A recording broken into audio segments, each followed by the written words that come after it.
كثيرا طيبا مباركا فيه نحمده ونستعينه ونؤمن به ونتوكل عليه ونعوذ بالله من شرور أنفسنا وسيئات أعمالنا من يهده الله فلا مضل له ومن يضلل فلا هادي له وأشهد أن لا إله إلا الله وحده لا شريك له وأشهد أن محمدا عبده ورسوله أرسله بالهدى ودين الحق ليظهره على الدين كله ولو كره المشركون اللهم صل على محمد وعلى آل محمد كما صليت على إبراهيم وعلى آل إبراهيم إنك حميد مجيد اللهم بارك على محمد وعلى آل محمد كما باركت على إبراهيم وعلى آل إبراهيم إنك حميد مجيد أما بعد فإن خير الحديث كتاب الله وخير الهدي هدي محمد صلى الله عليه وسلم وشر الأمور محدثاتها وكل محدثة بدعة وكل بدعة ضلالة وكل ضلالة في النار أعوذ بالله من الشيطان الرجيم يا أيها الذين آمنوا اتقوا الله حق تقاته ولا تموتن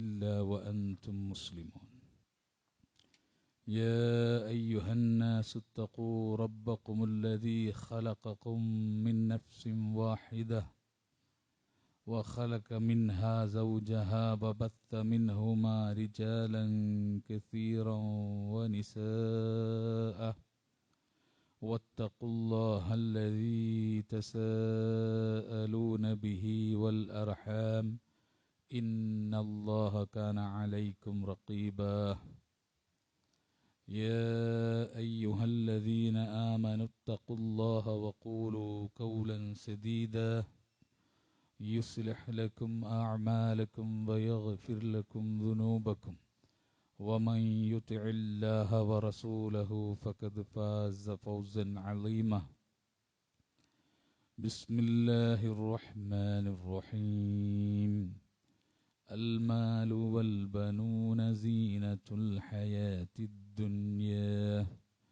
والباقيات الصالحات خير عند ربك ثوابا وخير أملا رب اشرح لي صدري ويسر لي أمري واحلل عقدة من لساني يفقهوا قولي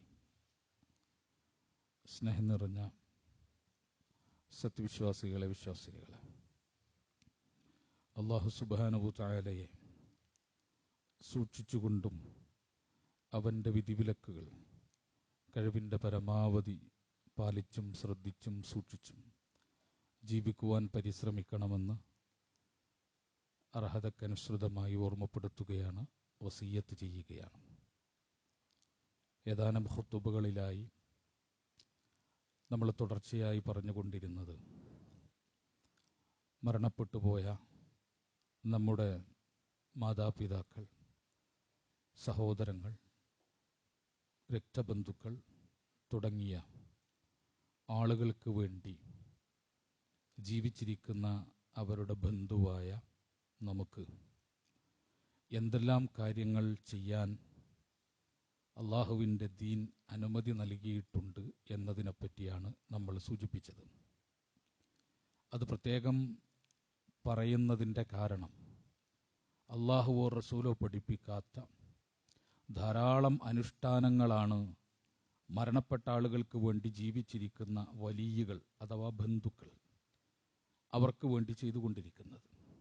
അതാണെങ്കിൽ ഇസ്ലാം പഠിപ്പിക്കാത്തത് കൊണ്ട്, ദീൻ പഠിപ്പിക്കാത്തത് കൊണ്ട്, ശറഅ അനുവദിക്കാത്തത് കൊണ്ട് ഉപകാരപ്പെടില്ല എന്ന് മാത്രമല്ല, മതം പഠിപ്പിക്കാത്ത ഒരു അനുഷ്ഠാനം നിർമ്മിക്കുകയും പിൻപറ്റുകയും ചെയ്തതിൻ്റെ കുറ്റം കൂടി നമ്മൾ പേറേണ്ടി വരും എന്നതുകൊണ്ടാണ് ഖുർആനിലും ഹദീസിലും വന്ന അഥവാ പ്രമാണങ്ങളിൽ വന്ന ഈ വിഷയത്തിലുള്ള തെളിവുകൾ ഓരോന്നും നമ്മൾ പഠിച്ച് വന്നത്. ഒന്നാമത്തേത് മരിച്ചുപോയ ആളുകൾക്ക് വേണ്ടി പ്രാർത്ഥിക്കലാണ്, ഇസ്തിഗ്ഫാർ ചെയ്തുകൊണ്ടിരിക്കലാണ്. അവിടെ നിന്ന് നമ്മൾ തുടങ്ങി. അവരുടെ കടം വീട്ടുക എന്നത് അവരോട് ചെയ്യുന്ന പുണ്യകർമ്മമാണ്. അതുപോലെ തന്നെ മയ്യത്ത് നമസ്കരിക്കുക എന്നത് പുണ്യകർമ്മമാണ്. അവരുടെ മയ്യത്ത് ഖബറിൽ വെച്ചാൽ തസ്ബീത്ത് ചൊല്ലി അവർക്ക് വേണ്ടി ദുആ ചെയ്യുക എന്നത് സുന്നത്താണ്. അതുപോലെ തന്നെ അവരുടെ കടം അത് വീട്ടുക, അവരുടെ നേർച്ചകൾ നമ്മൾ വീട്ടുക എന്നുള്ളത് സുന്നത്താണ്. അതുപോലെ തന്നെ അവർക്ക് വേണ്ടി സദഖ ചെയ്തുകൊണ്ടിരിക്കുക എന്നുള്ളത് അല്ലാഹു റസൂൽ അനുവദിച്ചതാണ്. അതിൽ 9ാമത്തെ കാര്യം അതാണ് ഇന്ന് നമ്മൾ പറയാൻ പോകുന്നത്. 9ാമത്തെ കാര്യം, അവർക്ക് നിർബന്ധമായ നോമ്പുകൾ ബാധ്യതയുണ്ടെങ്കിൽ, അഥവാ നിർബന്ധ നോമ്പുകൾ, അത് റമളാനിലെ നോമ്പാകാം, അതല്ലെങ്കിൽ അവർ നേർച്ചയാക്കിയ നോമ്പാകാം, അതല്ലെങ്കിൽ കഫാറത്തിന്റെ നോമ്പാകാം, എന്തെങ്കിലും തെറ്റുകൾക്ക് പ്രായശ്ചിത്തമായി നിശ്ചയിക്കപ്പെട്ട നോമ്പുകളാകാം. ഈ നോമ്പ് അവർക്ക് കടം ഉണ്ടെങ്കിൽ, ആ കടം വീട്ടുന്നതിന് മുമ്പാണ് നമ്മുടെ മാതാപിതാക്കളോ ബന്ധുമിത്രാദികളോ മരിച്ചു പോയതെങ്കിൽ അവർ നോമ്പിന്റെ കടക്കാരായിട്ടാണ് മരിച്ചിട്ടുള്ളത്. അവിടെ ഇമാം ബുഖാരി അദ്ദേഹത്തിന്റെ സ്വഹീഹിൽ ഉദ്ധരിച്ച ഒരു ഹദീസ് കാണാം. ജാഅ റജുലുൻ ഇലൻ നബി സ്വല്ലല്ലാഹു അലൈഹി വസല്ലം, ഒരു മനുഷ്യൻ നബി സല്ലല്ലാഹു അലൈഹി വസല്ലമയുടെ അടുത്തേക്ക് വന്നു. ഫഖാൽ, എന്നിട്ട് അദ്ദേഹം ചോദിച്ചു, യാ റസൂലല്ലാഹ്, അല്ലാഹുവിന്റെ റസൂലേ, ഇന്ന ഉമ്മി മാതത് വഅലൈഹാ സൗമു ശഹരിൻ. ഇന്ന ഉമ്മി മാതത്, എന്റെ മാതാവ് മരണപ്പെട്ടു പോയി റസൂലേ. വഅലൈഹാ സൗമു ശഹരിൻ, അവർക്ക് ഒരു മാസത്തെ നോമ്പ് ബാധ്യതയായിരിക്കെ, കടമായിരിക്കെ എന്റെ മാതാവ് മരണപ്പെട്ടു പോയി. അഫ അഖ്ലീഹി അൻഹ, അവർക്ക് വേണ്ടി ആ നോമ്പ് ഞാൻ ഖളാ വീട്ടിയാൽ മതിയോ, ഞാൻ പകരം എടുത്താൽ മതിയോ? അല്ലാഹുവിന്റെ റസൂൽ പറയുന്നു, ഖാൽ, അവിടെന്ന് പറഞ്ഞു, നഅം, മതി. ഖാൽ ഫദൈനുല്ലാഹി അഹഖു അൻ യുഖ്ദ, അല്ലാഹുവിന്റെ കടമാണ് നീ വീട്ടാൻ ഏറ്റവും അവകാശപ്പെട്ടത്. അഥവാ നിന്റെ മാതാവിന് പടച്ചവനോടൊരു കടമുണ്ടെങ്കിൽ ആ കടമാണ് നീ വീട്ടാൻ ഏറ്റവും ബാധ്യതപ്പെട്ടത്. അതുകൊണ്ട് നിന്റെ ഉമ്മയുടെ ബാധ്യതയുള്ള നോമ്പ് നീ വീട്ടിക്കൊള്ളുക, നീ എടുത്തുകൊള്ളുക അവർക്ക് പകരമായി. ഇനി ഇമാം ബുഖാരി അദ്ദേഹത്തിന്റെ സ്വഹീഹിൽ 1953 ഹദീസായിട്ട്, ഇമാം മുസ്ലിം അദ്ദേഹത്തിന്റെ സ്വഹീഹിൽ 1148 നമ്പറിലെ ഹദീസായി രേഖപ്പെടുത്തി. അന്ന ഇംറഅതൻ ഖാലത്ത്, ഒരു പെണ്ണ് പറഞ്ഞു, റസൂലുള്ളാഹി സ്വല്ലല്ലാഹു അലൈഹി വസല്ലമയുടെ അടുത്ത് വന്നിട്ട് പറഞ്ഞു, യാ റസൂലല്ലാഹ്, ഇന്ന ഉമ്മി മാതത് വഅലൈഹാ സൗമു റമളാൻ. ഇന്ന ഉമ്മി മാതത്, എന്റെ ഉമ്മ മരണപ്പെട്ടു പോയി. വഅലൈഹാ സൗമു റമളാൻ, അവർക്ക് റമളാനിലെ നോമ്പ് അവർക്ക് ബാധ്യതയുണ്ടായിരുന്നു. അഫ അസൂമു അൻഹാ, അവർക്ക് വേണ്ടി ഞാൻ ആ നോമ്പെടുത്ത് വീട്ടാമോ? ഖാൽ, അല്ലാഹുവിന്റെ റസൂൽ പറയുന്നു, സൂമി അൻ ഉമ്മിക്, നിന്റെ ഉമ്മക്ക് വേണ്ടി നീ നോമ്പെടുത്തുകൊള്ളുക, നിന്റെ ഉമ്മക്ക് വേണ്ടി നീ നോമ്പെടുത്തുകൊള്ളുക എന്ന് അവിടെ പഠിപ്പിക്കുന്നു. അപ്പൊ റമളാനിലെ നോമ്പായി, ഒരു മാസത്തിലെ നോമ്പായി. അതുപോലെ തന്നെ ഇമാം ബുഖാരി 1952 നമ്പറിൽ സ്വഹീഹിൽ ചേർത്തു. ഇമാം മുസ്ലിം 1147 നമ്പറായിട്ട് അദ്ദേഹത്തിന്റെ സ്വഹീഹിലും ചേർത്തു. എന്താണ് ഹദീസ്? മൻ മാത വഅലൈഹി സിയാമുൻ, ഒരാൾ നോമ്പ് ബാധ്യതക്കാരനായി മരിച്ചാൽ സോമ അൻഹു വലിയഹു, അവന്റെ വലിയ ആ നോമ്പെടുത്ത് വീട്ടട്ടെ എന്ന് റസൂലുള്ളാഹി സ്വല്ലല്ലാഹു അലൈഹി വസല്ലമ പറയുന്നു. അപ്പൊ ഒരാളുടെ ബന്ധു മരിച്ചു കഴിഞ്ഞാൽ അയാൾ ജീവിച്ചിരിക്കുന്ന വലിയ ബന്ധു, അയാൾ ആ നോമ്പെടുത്ത് വീട്ടട്ടെ വീട്ടണം എന്ന് റസൂലുള്ളാഹി സ്വല്ലല്ലാഹു അലൈഹി വസല്ലം പറയുന്നു. ഇതിനെ പറ്റിയിട്ട് പണ്ഡിതന്മാർക്കിടയിൽ അഭിപ്രായ വ്യത്യാസമുള്ളത് ഇത് വാജിബാണോ വലിയന്, അതല്ല മുസ്തഹബാണോ എന്നാണ്. ഇങ്ങനെ എന്റെ ഉമ്മ മരിച്ചു, എന്റെ ഉമ്മ മരിക്കുമ്പോ എന്റെ ഉമ്മക്ക് നോമ്പ് കടമുണ്ടെങ്കിൽ ആ നോമ്പ് ഞാൻ എടുത്ത് വീട്ടൽ എനിക്ക് വാജിബാണോ? കാരണം ഹദീസിന്റെ ശൈലി എന്താ? ഹദീസിന്റെ ശൈലി മൻ മാത വ അലൈഹി സിയാമുൻ, ആരെങ്കിലും നോമ്പ് കടക്കാരനായി മരിച്ചാൽ സോമ അൻഹു വലിയഹു, അവന്റെ വലിയ അതെടുത്ത് വീട്ടട്ടെ എന്നുള്ള കൽപ്പനാസ്വരം അതിലുണ്ട്. അതുകൊണ്ട് അത് വാജിബാണോ അല്ലേ എന്ന വിഷയത്തിലാണ് ഉലമാക്കൾക്കിടയിൽ അഭിപ്രായ വ്യത്യാസമുള്ളത്. വാജിബല്ല, മുസ്തഹബാണ്, വളരെ പുണ്യകരമായിട്ടുള്ള കാര്യമാണ് എന്നാണ് പണ്ഡിതന്മാരിലെ മഹാഭൂരിപക്ഷവും അതിനെപ്പറ്റി അഭിപ്രായപ്പെട്ടിട്ടുള്ളത്. അപ്പൊ നോമ്പെടുത്ത് വീട്ടുക എന്നത് മക്കൾ ചെയ്യേണ്ട, മാതാപിതാക്കൾക്ക് വേണ്ടി ചെയ്തു കൊടുക്കേണ്ട, അള്ളാഹുവും റസൂലും അനുവദിച്ച, അവർക്ക് വേണ്ടി ചെയ്യാൻ സമ്മതിച്ച ആരാധനകളിൽ പെട്ടതാണ്. പക്ഷെ നമ്മുടെ സൊസൈറ്റിക്ക് അതറിയില്ല. നമ്മുടെ സൊസൈറ്റിക്ക് ആകെ അറിയുക അടിയന്തരം കഴിപ്പിക്കാനും കണ്ണോക്ക് കഴിപ്പിക്കാനുമാണ്. അല്ലെങ്കിൽ നമ്മുടെ സൊസൈറ്റിക്ക് അറിയുക വീട്ടിൽ കൂലിക്ക് ആളെ വിളിച്ചിരുത്തി ഖുർആൻ ഓതിപ്പിക്കാനാണ്. നോക്ക്, ഇത് ഇസ്ലാം പഠിപ്പിച്ചിട്ടില്ല. ഏതെങ്കിലും ഒരു സഹാബി മരിച്ചിട്ട് റസൂലുള്ളാഹി സ്വല്ലല്ലാഹു അലൈഹി വസല്ലമയോ സഹാബത്തോ അല്ലെങ്കിൽ ഇന്ന് നമ്മുടെ നാട്ടിൽ കൂലിക്ക് ഖുർആൻ ഓതുന്ന ആളുകൾ അന്നില്ല. സഹാബികൾ ഒരാളും കൂലിക്ക് ഖുർആൻ ഓതിയിട്ടില്ല, താബിഈങ്ങളും കൂലിക്ക് ഖുർആൻ ഓതിയിട്ടില്ല. അങ്ങനെ കൂലിക്കല്ലാതെയെങ്കിലും ഒരു സഹാബിനെ വിളിച്ചിരുത്തിയിട്ട് റസൂലുള്ളാഹി സ്വല്ലല്ലാഹു അലൈഹി വസല്ലമ ഈ മയ്യത്തിന്റെ അടുത്തിരുന്നിട്ട് ഓതണം എന്ന് പഠിപ്പിച്ച ഒരു ഹദീസിന്റെ തുണ്ടില്ല. അത് ചെയ്യാൻ ആളുണ്ട്. മയ്യത്ത് മറമാടിയിട്ട് ആ ഖബറിന്റെ ചുറ്റും കത്തപ്പുര കെട്ടി ഇരുന്നിട്ട് അവിടെ ഇരുന്ന് ഒരു മനുഷ്യൻ ദിവസങ്ങളോളം മുറിയാതെ കൈമാറി ഇങ്ങനെ റിലേ കൈമാറുന്ന പോലെ മുറിയാൻ പാടില്ല, ഇത്ര ദിവസം മുറിയാൻ പാടില്ല, ഓതിക്കൊണ്ടേ ഇരിക്കണം. അതിനു വേണ്ടിയിട്ട് ഒരാൾ ഓതി ക്ഷീണിക്കുമ്പോ അയാളെ പിന്തുടർന്ന് മറ്റൊരാൾ ഓത്ത് തുടങ്ങിയാലാണ് അയാൾ നിർത്തുള്ളൂ, മുറിയാതെ ഇങ്ങനെ ഓത്തു പോകാൻ വേണ്ടിയിട്ട്. ഏത് ഹദീസിലാണ് ഇത് പറഞ്ഞത്? ഏത് ശറഇലാണ് ഇത് വിശദീകരിച്ചത്?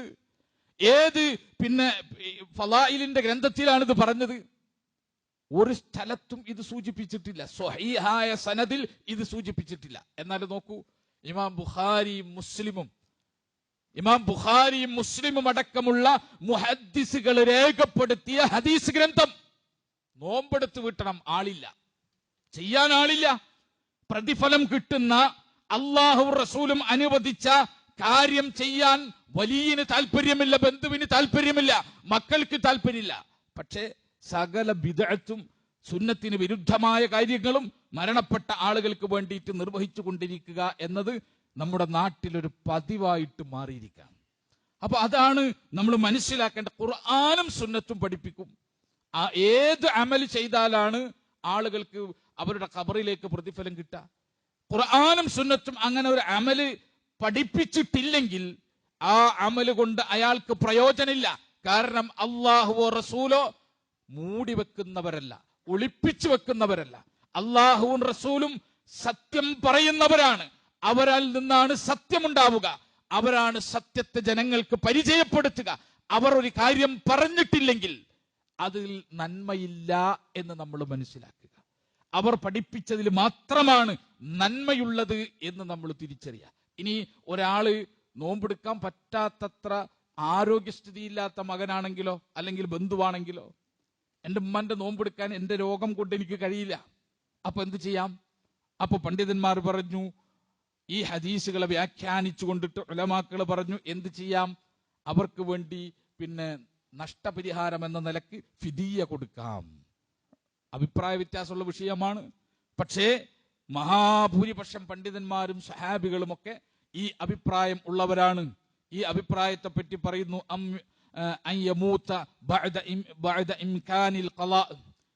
വീട്ട് നോമ്പ് കടമുള്ളത് വീട്ടുന്നതിന് മുമ്പ് ഒരു ആള് മരിച്ചു പോയി കഴിഞ്ഞാൽ ഫൽ വാജിബ്, അപ്പോൾ നിർബന്ധമാണ് അൻ യുത്അമ അൻഹു ലികുല്ലി യൗമിൻ മിസ്കീൻ, എല്ലാ ദിവസവും ഒരു മിസ്കീന് നോമ്പിന്റെ ഫിദിയ എന്ന നിലയ്ക്ക്, അതിന്റെ പ്രായച്ചിത്തം എന്ന നിലയ്ക്ക് ഒരു മിസ്കീന് എന്ത് ചെയ്യണം?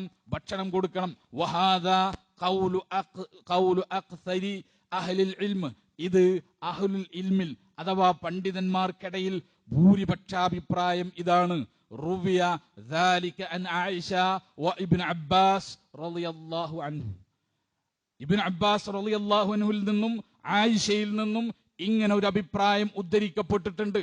വബിഖാല മാലിക്, ഇമാം മാലിക് ഈ അഭിപ്രായം പറഞ്ഞിട്ടുണ്ട്. വല്ലൈസ്, അതുപോലെ തന്നെ ഇമാം ലൈസ് ഈ അഭിപ്രായം പറഞ്ഞിട്ടുണ്ട്. വൽ ഔസാഇ, അതുപോലെ തന്നെ ഇമാം ഔസാഇ. വസ്സൗരി, ഇമാം സൗരി. വശാഫിഇ, ഇമാം ഷാഫിഇ. വൽ ഹസൻ ഇബ്നു ഹയ്യ്, ഹസൻ ഇബ്നു അയ്യി. വ ഇബ്നു അലിയ, ഇമാം ഇബ്നു അലിയ. വ അബൂ ഉബൈദ്, അതുപോലെ തന്നെ അബൂ ഉബൈദ് തുടങ്ങിയ മഹാപണ്ഡിതന്മാരും ഇങ്ങനെ അഭിപ്രായം പറഞ്ഞിട്ടുണ്ട് എന്ന് കാണാം. അഥവാ ഒരു മകൾക്ക് ഉമ്മന്റെ വാപ്പന്റെ നോമ്പെടുത്ത് വീട്ടാനുള്ള ശേഷിയില്ല, ആരോഗ്യമില്ല എങ്കിൽ അവരെന്ത് ചെയ്യണം? അവർ ആ ഉമ്മയുടെയും വാപ്പയുടെയും നോമ്പ് എത്രയുണ്ടോ ഒരു നോമ്പിന് ഒരു സാധുവിന്റെ ഭക്ഷണം. അങ്ങനെയാണ് നോമ്പിന്റെ കടം. ഒരു നോമ്പിന്റെ കടം എന്താ? ഒരു സാധുവിന്റെ ഭക്ഷണം. 30 നോമ്പുണ്ടെങ്കിൽ 30 സാധുവിന്റെ ഒരു നേരത്തെ ഭക്ഷണം. 50 നോമ്പുണ്ടെങ്കിൽ 50 സാധുവിനുള്ള ഒരു നേരത്തെ ഭക്ഷണം. അതങ്ങനെ കൊടുക്കണം. വഖാല ശൈഖ് ഇബ്നു ഉസൈമീൻ റഹിമഹുല്ലാഹ് ഫീ കിതാബിഹി അശ്ശറഹുൽ മുംതിഹ്, ശറഹുൽ മുംതിഇൽ ഇബ്നു ഉസൈമീൻ റഹിമഹുല്ലാഹ് പറയാണ്, യുസ്തഹബ്ബു ലിവലിയിഹി, വലിയിന് പിന്നെ പുണ്യകരമാണ് അൻ യഖ്ലിയഹു, ആ മരിച്ച ആളുടെ നോമ്പെടുത്ത് വീട്ടൽ. ഫഇൻ ലം യഫ്അൽ, ഇനി അയാൾക്ക് അങ്ങനെ ചെയ്യാൻ പറ്റുന്നില്ലെങ്കിൽ അല്ലെങ്കിൽ ചെയ്യുന്നില്ലെങ്കിൽ ഖുൽന, നാം അവരോട് പറയുന്നു, അത്ഇം അൻ കുല്ലി യൗമിൽ മിസ്കീന, മിസ്കീങ്ങൾക്ക് എല്ലാ ദിവസവും നിങ്ങൾ ഭക്ഷണം കൊടുക്കെങ്കിലും ചെയ്യണം. ഇതും ചെയ്യാറില്ല. കേരളത്തിൽ ഏതെങ്കിലും മകൻ, മലയാളികൾക്കിടയിൽ ഏതെങ്കിലും മക്കൾ മരണപ്പെട്ടു പോയ മാതാപിതാക്കൾക്ക് വേണ്ടി ഫിദിയ കൊടുത്ത് നിങ്ങൾ കേട്ടിട്ടുണ്ടോ? കേൾക്കൂല.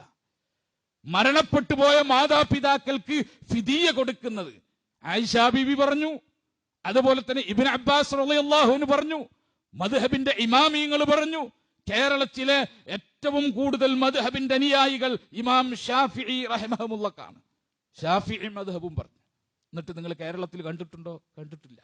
നമ്മൾ കാണൂല. ഫിദിയ കൊടുക്കൂല. വാപ്പന്റെ ഉമ്മന്റെ നോമ്പ് കണക്കാക്കിയിട്ട് ഒരു നേരം ഒരു മിസ്കീന്റെ ഭക്ഷണം എന്ന രൂപത്തിൽ അത് പാവപ്പെട്ടവന് കൊടുക്കുന്ന ഏർപ്പാടില്ല.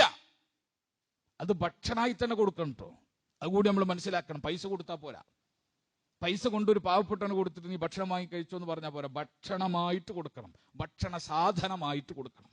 അതാണ് ഏറ്റവും കൂടുതൽ പണ്ഡിതന്മാർ നല്ല അഭിപ്രായമായിട്ട് ഉദ്ധരിച്ചിട്ടുള്ളത്. അത് സാധുവിന്റെ ഭക്ഷണമായിട്ട് കൊടുക്കണം എന്നുള്ള നിലക്ക് തന്നെയാണ് ഉലമാക്കൾ അതിനെപ്പറ്റി പറഞ്ഞിട്ടുള്ളത്. ഞാൻ പറഞ്ഞു വരുന്നത്, സുന്നത്ത് നമുക്കറിയില്ല, സുന്നത്തിനെ പറ്റി നമുക്ക് ഒരു പിടിയില്ല. മറിച്ച് ബിദ്അത്തുകളാണ് നമ്മുടെ നാട്ടിൽ ഏറ്റവും കൂടുതൽ ഉണ്ടാവുക. അതാണെങ്കിലോ പ്രതിഫലം എത്തിക്കുകയുമില്ല. അപ്പോ നോമ്പ് കടം വീട്ടുക അല്ലെങ്കിൽ ഫിദിയ കൊടുക്കുക എന്നുള്ളത് സുന്നത്തിൽ സ്ഥിരപ്പെട്ടതാണ്. മരണപ്പെട്ടു പോയിട്ടുള്ള മാതാപിതാക്കൾക്ക് വേണ്ടി നമ്മൾ അത് ചെയ്യണം. എത്ര ആളുകളുടെ ഉമ്മാവും ബാപ്പയും മരിച്ചിട്ടുണ്ടാവും ഈ കൂട്ടത്തിൽ. നോക്കൂ, ഒരു മക്കൾ എന്ന നിലക്ക് നമുക്ക് അവർക്ക് ചെയ്തു കൊടുക്കാൻ കഴിയുന്ന ഏറ്റവും വലിയ പുണ്യമാണത്. ഒരു പക്ഷേ ഖളാ ആയിപ്പോയ നോമ്പിന്റെ പേരിൽ നമ്മുടെ ഉമ്മയും വാപ്പയും ഖബറിൽ ശിക്ഷ അനുഭവിക്കുന്നുണ്ടാകാം. ഖളാ ആയി പോയിട്ടുള്ള ഹജ്ജിന്റെ കാര്യത്തിൽ നമ്മുടെ ഉമ്മയും വാപ്പയും ശിക്ഷ അനുഭവിക്കുന്നുണ്ടാകാം, ചോദ്യം ചെയ്യപ്പെടുന്നുണ്ടാകാം. മക്കൾ എന്ന നിലക്ക്, നന്ദിയുള്ളവരെന്ന നിലക്ക് നമുക്ക് ചെയ്യാൻ കഴിയുന്ന ഏറ്റവും പ്രധാനപ്പെട്ട കാര്യമാണ്. ചെയ്യണം. അതിനുള്ള പണം കണ്ടെത്തണം. അതിനുള്ള പണം നമ്മൾ കണ്ടെത്തണം. നോമ്പ് ഖളാ ആയ ഉമ്മക്കും വാപ്പക്കും ഫിദിയ കൊടുത്ത് അവരെ ആ ബാധ്യതയിൽ നിന്ന് രക്ഷപ്പെടുത്താനുള്ള പണം നമ്മൾ ഉണ്ടാക്കണം. മക്കൾ എന്ന നിലയ്ക്ക് നമ്മുടെ ബാധ്യതയായി നമ്മളത് മനസ്സിലാക്കുക. നമുക്ക് ശേഷം പിന്നെ ആരെങ്കിലും അവർക്ക് വേണ്ടി ചെയ്യോ? നമ്മളങ്ങോട്ട് മരിച്ചുപോയി എന്ന് വിചാരിച്ചോ? പിന്നെ ആരെങ്കിലും ഈ ദുനിയാവിൽ അവർക്ക് വേണ്ടി ചെയ്യാനുണ്ടോ? ഇല്ല. പിന്നെ ഒരു മനുഷ്യൻ ചെയ്യില്ല. ഏതെങ്കിലും പേരമക്കൾ അപൂർവമായി ചെയ്തേക്കാം എന്നതല്ലാതെ പിന്നീട് അവർക്ക് വേണ്ടി അവരുടെ കുറവുകൾ നിങ്ങൾ ഭൂമിയിലിരുന്ന് ജീവിച്ചിരിക്കെ മരിച്ചവർക്ക് വേണ്ടി പരിഹരിക്കാൻ അള്ളാഹുവും റസൂലും അനുവദിച്ച ആ മാർഗങ്ങളിൽ ഏർപ്പെടാൻ മക്കളല്ലാതെ പിന്നൊരാളുണ്ടാവില്ല. അതാണ് ഞാൻ പറഞ്ഞത്.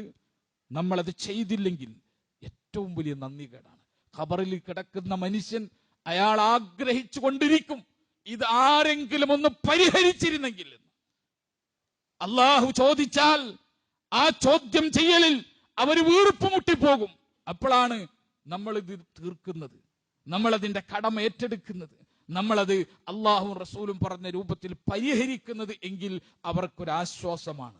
അതുപോലെ തന്നെയാണ് ഹജ്ജ്, നോമ്പ് പോലെയാണ് ഹജ്ജ്. അള്ളാഹുവിന്റെ റസൂൽ പഠിപ്പിച്ചത് കാണാം, ഹദീസുകളിൽ കാണാം. ഇമാം ബുഖാരി തന്നെ അദ്ദേഹത്തിന്റെ സ്വഹീഹിൽ രേഖപ്പെടുത്തി, അന്ന ഇംറഅതൻ മിൻ ജുഹൈന, ജുഹൈനയിൽപ്പെട്ട ഒരു പെണ്ണ് റസൂലുള്ളാഹി സ്വല്ലല്ലാഹു അലൈഹി വസല്ലമയുടെ അടുത്ത് വന്നു. ജാഅത് ഇലൻ നബി സ്വല്ലല്ലാഹു അലൈഹി വസല്ലമ, അള്ളാഹുവിന്റെ റസൂലിന്റെ അടുത്ത് വന്നിട്ട് ഫഖാലത്ത്, അവർ ചോദിച്ചു, ഇന്ന ഉമ്മി നദറത് അൻ തഹുജ്ജ, എന്റെ ഉമ്മ പിന്നെ ഹജ്ജ് ചെയ്യാൻ നേർച്ച ചെയ്തു, ഹജ്ജ് ചെയ്യാൻ നേർച്ചയാക്കി. ഫലം തഹുജ്ജ, അവർക്ക് പക്ഷേ നേർച്ച വീട്ടാൻ പറ്റിയില്ല. ഹത്താ മാതത്, അവർ മരിക്കുന്നവരെ. ഹജ്ജ് ബാധ്യതയുണ്ട്, മരിക്കണവരെ ഹജ്ജ് ചെയ്യാൻ പറ്റില്ല. അഫ അഹുജ്ജു അൻഹ, ഞാൻ അവർക്ക് വേണ്ടി പകരം ഹജ്ജ് ചെയ്യട്ടെയോ? ഖാൽ, അല്ലാഹുവിന്റെ റസൂൽ പറഞ്ഞു, നഅം ഹുജ്ജി അൻഹ, അതെ, നീ അവൾക്ക് വേണ്ടി ഹജ്ജ് ചെയ്തോളൂ. അറഅയ്തി ലൗ കാന അലാ ഉമ്മിക് ദൈനുൻ അകുന്തി ഖാളിയ, നിന്റെ ഉമ്മക്കൊരു കടമുണ്ടായതായിട്ട് നീ കണ്ടാൽ ആ കടം നീ വീട്ടില്ലേ? അതുപോലെയാണ് നീ അള്ളാഹുവിന്റെ കടം വീട്ടുക, ആ കടമാണ് വീട്ടാൻ ഏറ്റവും ബാധ്യതപ്പെട്ട കടം എന്ന് ആര് പഠിപ്പിക്കുന്നു? റസൂലുള്ളാഹി സ്വല്ലല്ലാഹു അലൈഹി വസല്ലം പഠിപ്പിക്കുന്നു. ഇമാം ബുഖാരിയുടെ തന്നെ വേറൊരു ഹദീസിൽ കാണാം, അതാ റജുലുൻ ലിന്നബി സ്വല്ലല്ലാഹു അലൈഹി വസല്ലമ ഫഖാല ലഹു, ഒരു മനുഷ്യൻ റസൂലുള്ളാഹിന്റെ അടുത്ത് വന്നിട്ട് ചോദിച്ചു, ഇന്ന ഉഖ്തി ഖദ് നദർതു അൻ തഹുജ്ജ, എന്റെ പിന്നെ പെങ്ങൾ, എന്റെ സഹോദരി, അവൾ ഹജ്ജ് ചെയ്യാൻ നേർച്ചയാക്കിയിരുന്നു. വ ഇന്നഹാ മാതത്, പക്ഷേ അവൾ മരണപ്പെട്ടു പോയി. ഫഖാല നബി സ്വല്ലല്ലാഹു അലൈഹി വസല്ലമ ലൗ കാന അലൈഹാ ദൈനുൻ അകുൻത ഖാളിയ, നിന്റെ പെങ്ങൾക്ക് ഒരു കടമുണ്ടെങ്കിൽ അത് നീ അറിഞ്ഞാൽ നീ അത് വീട്ടില്ലേ? ഖാൽ നഅം, അതേ വീട്ടും. ഖാൽ, അല്ലാഹുവിന്റെ റസൂൽ തിരിച്ചു പറഞ്ഞു, ഫഖലില്ലാഹ് ഫഹുവ അഹഖു ബിൽ ഖളാ, നീ അള്ളാന്റെ കടം ആദ്യം വീട്ട്, അതാണ് വീട്ടാൻ ഏറ്റവും ബാധ്യതപ്പെട്ട കടം നിന്റെ പെങ്ങളുടെ കടത്തിൽ നിന്ന് എന്ന് റസൂലുള്ളാഹി സ്വല്ലല്ലാഹു അലൈഹി വസല്ലമ കൃത്യമായിട്ട് പഠിപ്പിക്കുന്ന നമുക്ക് കാണാം. അപ്പൊ മരണപ്പെട്ടവർക്ക് വേണ്ടി നമുക്ക് ചെയ്യാൻ കഴിയുന്ന എന്താ? ബാധ്യതയുള്ള ഹജ്ജ് നമുക്ക് നിർവഹിക്കാം. ബാധ്യതയില്ലെങ്കിലും അവർക്ക് വേണ്ടി ഹജ്ജ് നിർവഹിക്കാൻ റസൂലുള്ളാഹി സ്വല്ലല്ലാഹു അലൈഹി വസല്ലമ നമ്മളെ അനുവദിച്ചിട്ടുണ്ട്. മാത്രമല്ല ഉംറയും പറ്റും എന്ന് പണ്ഡിതന്മാർ പറയുന്നത് കാണാം. ഏത് ഹദീസിന്റെ അടിസ്ഥാനത്തിൽ? സുനനു ഇബ്നു മാജയിൽ പിന്നെ അബൂ സരീൻ റളിയല്ലാഹു അൻഹു നിന്ന് ഉദ്ധരിച്ച ഹദീസിൽ കാണാം, ഒരു മനുഷ്യൻ വന്നിട്ട് അന്നഹു അത്തൻ നബി സ്വല്ലല്ലാഹു അലൈഹി വസല്ലമ, അദ്ദേഹം നബിന്റെ അടുത്ത് വന്നിട്ട് ഫഖാല യാ റസൂലല്ലാഹ്, അല്ലാഹുവിന്റെ റസൂലേ എന്ന് വിളിച്ചിട്ട് ചോദിക്കാണ്, ഇന്ന അബി ശൈഖുൻ കബീറുൻ, എന്റെ വാപ്പ വൃദ്ധനാണ്, വലിയ വൃദ്ധനാണ്. ലാ യസ്തതീഉൽ ഹജ്ജ, അദ്ദേഹത്തിന് ഹജ്ജ് ചെയ്യാൻ സാധിക്കില്ല. വലൽ ഉംറ, അതുപോലെ തന്നെ ഉംറ നിർവഹിക്കാനും പറ്റില്ല. വല തുഅന, അതുപോലെ തന്നെ മറ്റുള്ള കാര്യങ്ങളൊന്നും ചെയ്യാൻ അദ്ദേഹത്തിന് പറ്റില്ല. ഖാൽ, റസൂലുള്ളാഹി സ്വല്ലല്ലാഹു അലൈഹി വസല്ലം പറഞ്ഞു, ഹുജ്ജ അൻ അബീക വഅ്തമിർ, നീ നിന്റെ പിതാവിന് വേണ്ടി ഹജ്ജും ഉംറയും നിർവഹിച്ചു കൊള്ളുക. വൃദ്ധനാണ് വാപ്പാക്ക് അവിടെ പോയിട്ട് ഹജ്ജ് ചെയ്യാൻ പറ്റില്ല, ഉംറ ചെയ്യാൻ പറ്റില്ല. അപ്പോൾ ഞാൻ എന്ത് വേണം? നീ പകരം ചെയ്തേക്ക്.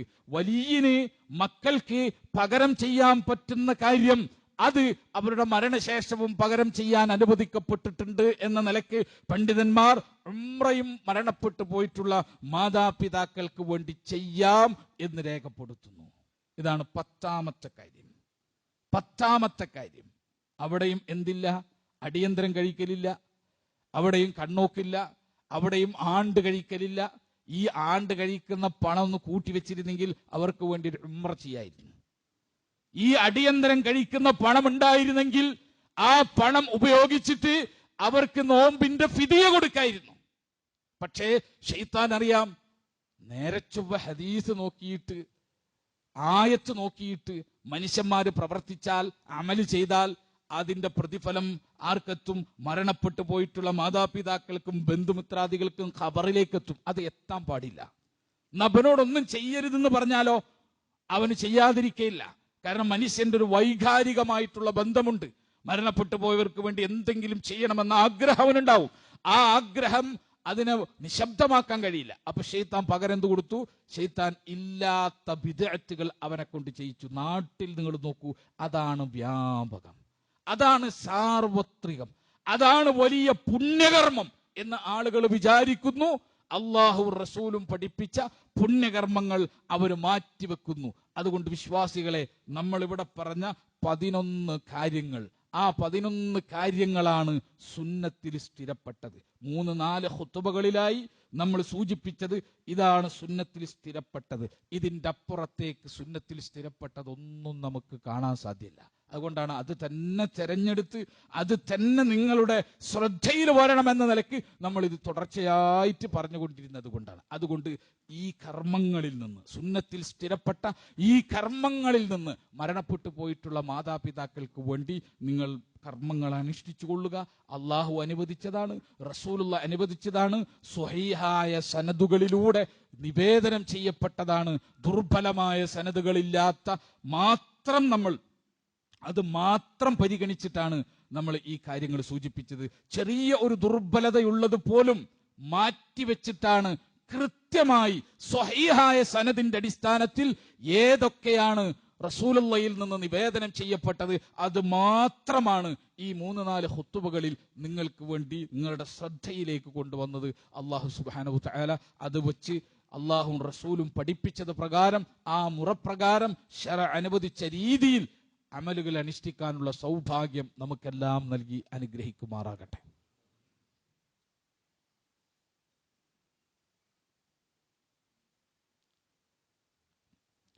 അൽഹംദുലില്ലാ ഹംദൻ കസീറൻ ത്വയ്യിബൻ മുബാറകൻ ഫീഹി വസ്സലാത്തു വസ്സലാമു അലാ ഖാതമിൽ അംബിയാഇ വൽ മുർസലീൻ നബിയ്യിനൽ ഹബീബി മുഹമ്മദിൻ വഅലാ ആലിഹി വസഹ്ബിഹി അജ്മഈൻ. അമ്മാ ബഅദ്. ഇത്തഖുല്ലാഹ ഇബാദല്ലാഹ്. സ്നേഹം നിറഞ്ഞ സത്യവിശ്വാസികളെ, വിശ്വാസിനികളെ, അല്ലാഹു സുബ്ഹാനഹു തആലയെ സൂക്ഷിച്ചുകൊണ്ട് ജീവിക്കണമെന്ന് ഒരിക്കൽ കൂടി അർഹതക്കനുസൃതമായി ഓർമ്മപ്പെടുത്തുകയാണ്, വസിയ്യത്ത് ചെയ്യുകയാണ്.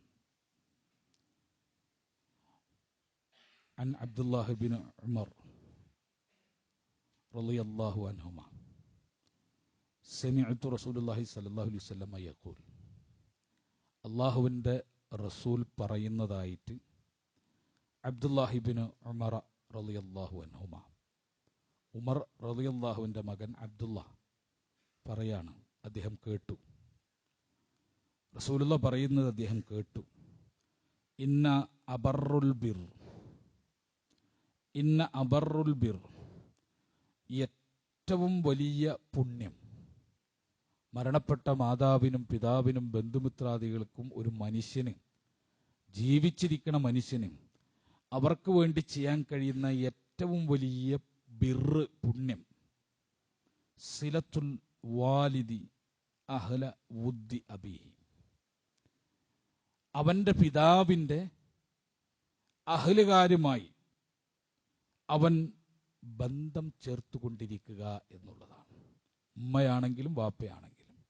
എൻ്റെ ഉമ്മ മരണപ്പെട്ടതിന് ശേഷം, എൻ്റെ വാപ്പ മരണപ്പെട്ടതിന് ശേഷം അവർക്ക് വേണ്ടി ഞാൻ ചെയ്യുന്ന അബറുൽ ബിർ, ബിറുകളിലെ ഏറ്റവും വലിയ ബിർ, പുണ്യങ്ങളിലെ ഏറ്റവും വലിയ പുണ്യം എന്ന് പറഞ്ഞാൽ, എൻ്റെ ഉമ്മയുടെയും വാപ്പയുടെയും കുടുംബങ്ങളുമായി, അവരുടെ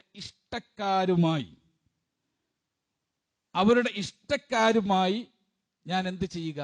ബന്ധം സ്ഥാപിച്ചു കൊണ്ടിരിക്കുക. എൻ്റെ വാപ്പയുടെ ഇഷ്ടക്കാരൊക്കെയാണ്, എൻ്റെ ഉമ്മയുടെ ഇഷ്ടക്കാരൊക്കെയാണ്, അവർ ജീവിച്ചിരുന്ന കാലത്ത് അവരാരെയൊക്കെയാണ് സൽക്കരിച്ചത്, അവരെ ഞാനും സൽക്കരിക്കാം. അവരാർക്കൊക്കെയാണ് ഹദിയ കൊടുത്തിരുന്നത്, അവരെ കണ്ടെത്തി ഞാനും ഹദിയ കൊടുക്കുക. അവരാരെയൊക്കെയാണ് സന്ദർശിച്ചിരുന്നത്, അവരെ ഞാനും സന്ദർശിക്കുക. എൻ്റെ വാപ്പയും ഉമ്മയും ജീവിച്ച കാലത്ത് എന്തെല്ലാം ചെയ്തു കൊടുത്തിട്ടുണ്ട് അവരിഷ്ടപ്പെട്ട ആളുകൾക്ക്. അതാരാവട്ടെ, കുടുംബത്തിലാകട്ടെ, കൂട്ടുകാരികളാകട്ടെ, ആരുമാകട്ടെ, അവരെ ഞാൻ അന്വേഷിച്ചു പോവുക. എൻ്റെ വാപ്പമ്മ മരിച്ചതിന് ശേഷം ഞാൻ അവരെ തേടി പോവുക. അവരെന്തൊക്കെ ചെയ്തുവോ അതൊക്കെ ഞാൻ തുടർന്നു കൊണ്ടിരിക്കുക. റസൂലുള്ളാഹി സ്വല്ലല്ലാഹു അലൈഹി വസല്ലമ ഖദീജ ബീവിയുമായി ബന്ധപ്പെട്ട് ഞാൻ പറഞ്ഞല്ലോ, മുമ്പ് ഖുതുബകളിൽ പറഞ്ഞല്ലോ, അടിയന്തരത്തിന് തെളിവുണ്ടാക്കുന്ന ദുർവ്യാഖ്യാനിക്കുന്ന ഹദീസാണ്. ഇമാം ബുഖാരി ഈ ഹദീസ് വിശദീകരിക്കലാണ് ആ ഹദീസ് കൊണ്ടുവന്നത്. എന്താ?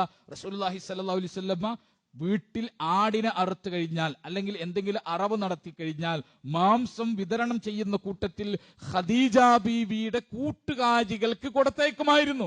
മറക്കാതെ കൊടുത്തയക്കുമായിരുന്നു. മറക്കാതെ കൊടുത്തയക്കും. റസൂലുള്ളാഹി സ്വല്ലല്ലാഹു അലൈഹി വസല്ലമ അവർ ഖദീജ ബീവി വഫാത്തായതിനു ശേഷം, മരണപ്പെട്ടതിന് ശേഷം റസൂലുള്ളാഹി സ്വല്ലല്ലാഹു അലൈഹി വസല്ലമ മറന്നുപോയിട്ടില്ല ആ ഭാര്യനെ. ആയിഷ ബീവി പറയുന്നു, എനിക്ക് ഏറ്റവും കുശുമ്പ് പിടിച്ചത്, ഏറ്റവും ദേഷ്യം പിടിച്ചത്, അസ്വസ്ഥമാക്കിയത് റസൂലുള്ളാഹി സ്വല്ലല്ലാഹു അലൈഹി വസല്ലമക്ക് ഖദീജനോടുള്ള ഈ ഓർമ്മയാണ്. മറ്റൊരു ഭാര്യയാണ്.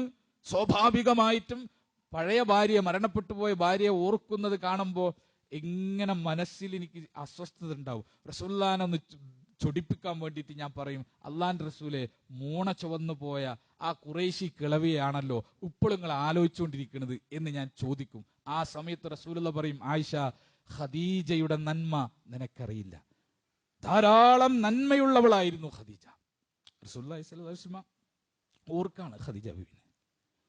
ഈ ഹദീസിലാണ് അള്ളാന്റെ റസൂല് പിന്നെ വീട്ടിൽ വല്ല മാംസം ഉണ്ടാക്കും അറക്കുന്ന സമയത്ത്, അതെപ്പോഴാ? ചിലപ്പോൾ ആഴ്ചയിൽ 2 പ്രാവശ്യം അറുത്ത് നിൽക്കും, ചിലപ്പോ മാസങ്ങളോളം അറക്കാനുണ്ടാവൂല. ഇങ്ങനെ ഇതിനൊരു സമയോ കാലോ ഇല്ല. എപ്പോഴാണോ വീട്ടിൽ മാംസം റസൂലുള്ളാഹിക്ക് കിട്ടുന്നത്, അറക്കാൻ കിട്ടുന്നത്, ആടിനെയോ ഒട്ടകത്തിനെയോ മറ്റുള്ളതിന് കിട്ടുന്നത്, ആ സമയത്ത് റസൂലുള്ള മാംസം കൊടുത്തേക്കും, ആളുകൾ കൊടുത്തേക്കും. അങ്ങനെ റസൂൽ തന്നെ കഴിക്കലല്ല റസൂലുള്ളാഹിന്റെ രീതി. അപ്പോ ഖദീജ ബീവിന്റെ കൂട്ടുകാരികളിലേക്ക് ഇത് കൊടുത്തയക്കുമായിരുന്നു എന്ന് പറഞ്ഞാൽ, ഇഷ്ടപ്പെട്ടവർ മരിച്ചു കഴിഞ്ഞാലും അവരുടെ സ്നേഹഭാജനങ്ങളെ ഓർത്തുകൊണ്ടിരിക്കുക. ഖദീജ ബീവി ജീവിച്ചിരിക്കെ ഖദീജ ബീവിക്ക് മാംസം കിട്ടിയാൽ കൊടുത്തയക്കുന്ന കൂട്ടുകാരികളുണ്ടല്ലോ, അവരുടെ അടുത്തേക്ക് റസൂലുള്ളാഹി അവരുടെ മരണശേഷം കൊടുത്തേക്കായിരുന്നു. ഈ ഹദീസ് ഉദ്ധരിച്ചിട്ട് ഇബ്നു ഉമർ റളിയല്ലാഹു അൻഹു പറയാണ്, ഈ ഹദീസ് ഉദ്ധരിക്കാൻ തന്നെ ഒരു കാരണമുണ്ട്. ഈ ഹദീസ് അദ്ദേഹം ഉദ്ധരിക്കാൻ കാരണമുണ്ട്. സമിഅ്തു റസൂലുള്ളാഹി സ്വല്ലല്ലാഹു അലൈഹി വസല്ലം യഖൂൽ, അല്ലാഹുവിന്റെ റസൂൽ പറഞ്ഞു, ഇന്ന അബറൽ ബിർരി സിലത്തുൽ വലദി അഹ്ല വുദ്ദി അബീഹി. ഒരു പിതാവിന്റെ കുടുംബത്തിലെ ഇഷ്ടക്കാരോട് ബന്ധം ചേർക്കുക, മകൻ ബന്ധം ചേർക്കുക എന്നത് പിതാവിന് ചെയ്തു കൊടുക്കാവുന്ന ഏറ്റവും വലിയ പുണ്യമാണ് എന്ന ഹദീസ് അദ്ദേഹം പറയുന്നത് എപ്പോഴാണെന്നറിയോ? അദ്ദേഹം ഇങ്ങനെ നടന്നു പോകും, അദ്ദേഹം ഇങ്ങനെ പിന്നെ കഴുതപ്പുറത്ത് യാത്ര ചെയ്തുകൊണ്ടിരിക്കുന്ന സമയത്ത്, കുതിരപ്പുറത്ത് യാത്ര ചെയ്തുകൊണ്ടിരിക്കുന്ന സമയത്ത് ഒരു മനുഷ്യൻ, ഒരു ഗ്രാമീണനായ, ആരും വിലയില്ലാത്ത, ആരും പിന്നെ പരിഗണിക്കാത്ത ഒരു മനുഷ്യൻ നടന്നു പോവാ. ഇത് കണ്ടപ്പോൾ ഇബ്നു മുറല്ലാൻ ഇറങ്ങി. എന്നിട്ട് ഈ മനുഷ്യനെ വിളിച്ചു, അദ്ദേഹത്തിന് ആ കുതിരപ്പുറത്ത് കയറ്റിയിരുത്തി, അദ്ദേഹത്തിന്റെ പിന്നെ തലപ്പാവ്, ഇബ്നു മുറല്ലാന്റെ തലപ്പാവ് ഊരി അദ്ദേഹത്തിന്റെ തലയിൽ കെട്ടി, ഈ മൃഗത്തിനെയും പിടിച്ചിട്ട് അദ്ദേഹം ഇങ്ങനെ ഈ മനുഷ്യനെ എത്തേണ്ട സ്ഥലം വരെ ഈ കടിഞ്ഞാണും പിടിച്ച് അദ്ദേഹം ഇങ്ങനെ നടന്നു പോവാ. അപ്പോ ഇബ്നു ഉമർ റളിയല്ലാഹുവിനോടൊപ്പം ഉണ്ടായിരുന്ന താബീങ്ങൾ, അദ്ദേഹത്തിൽ നിന്ന് ഖുർആനും ഹദീസും പഠിക്കാൻ സദാസമയം അദ്ദേഹത്തിന്റെ പിറകിൽ ചുറ്റി നടന്നിരുന്ന താബികളിൽപ്പെട്ട ആളുകൾ ചോദിച്ചു, അല്ല, ഇത്രയും ആദരിക്കാൻ എന്താ ഇയാളുടെ ക്വാളിറ്റി? ഇത്രക്കും റെസ്പെക്ട് കൊടുക്കാൻ എന്ത് ക്വാളിറ്റിയാണ് ഇയാൾക്കുള്ളത്? ഇബ്നു ഉമർ റളിയല്ലാഹു പറഞ്ഞു, ഉമർ ഇഷ്ടപ്പെട്ടിരുന്നു, ഉമർ പരിഗണിച്ചിരുന്നു, ഉമർ ചിരിച്ചിരുന്നു. ഉമർ ഇബ്നു ഖത്താബ് റളിയല്ലാഹു അൻഹു കൂട്ടുകാരനായി തെരഞ്ഞെടുത്തിരുന്നു ഈ നാടൻ ഗ്രാമീണനായിട്ടുള്ള അറബിയെ. എന്റെ വാപ്പ സ്നേഹിച്ചവരെ തിരിച്ചു സ്നേഹിക്കുക. വാപ്പയ്ക്ക് ശേഷം വാപ്പ എങ്ങനെ പരിഗണിച്ചോ അങ്ങനെ പരിഗണിക്കുക, റെസ്പെക്ട് ചെയ്യുക. അതാണ് അബറുൽ ബിർ, ഏറ്റവും വലിയ പുണ്യം എന്ന് പറഞ്ഞുകൊണ്ട് ഈ ഇദ്ദേഹത്തെ ആദരിച്ചിട്ടാണ് ഇബ്നു മുറല്ലാൻ ഈ ഹദീസ് പറയുന്നത്. നമ്മളും ചെയ്യുക. ആരാണ് നമ്മുടെ വാപ്പയ്ക്ക് ഏറ്റവും ഇഷ്ടപ്പെട്ട ആളുകൾ? വാപ്പയുടെ കുടുംബത്തിലോ വാപ്പയുടെ കൂട്ടുകാരിലോ വാപ്പയ്ക്ക് ഏറ്റവും ഇഷ്ടപ്പെട്ട ആളുകൾ ആരാ? വാപ്പയുടെ മരണശേഷം പിന്നെ അവരുമായിട്ടൊരു ബന്ധമില്ലാത്ത സംസ്കാരമാണ് നമ്മൾ മലയാളികൾക്കുള്ളത്.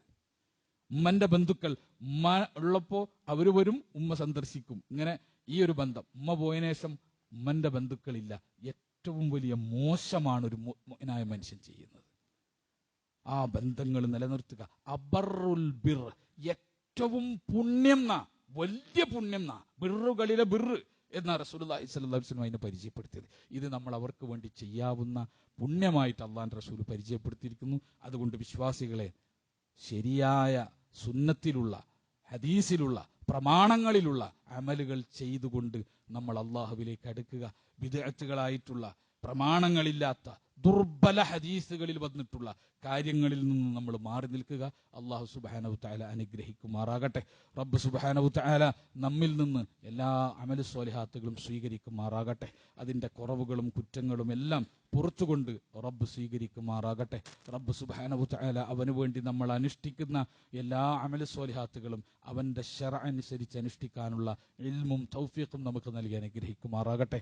അത് സ്വീകരിക്കുന്ന സൗഭാഗ്യവാന്മാരിൽ അല്ലാഹു സുബ്ഹാനഹു തആല നമ്മളെ ഉൾപ്പെടുത്തി അനുഗ്രഹിക്കുമാറാകട്ടെ.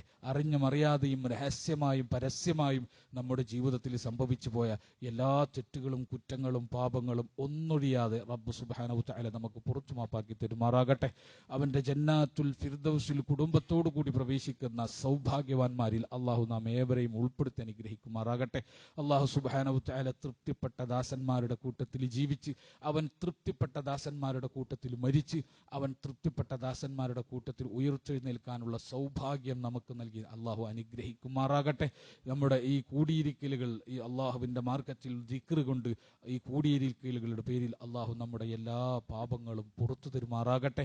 സംഭവിച്ചു പോയ ഒരൊറ്റ പാപം പോലും വിടാതെ റബ്ബ് പൊറുക്കുമാറാകട്ടെ.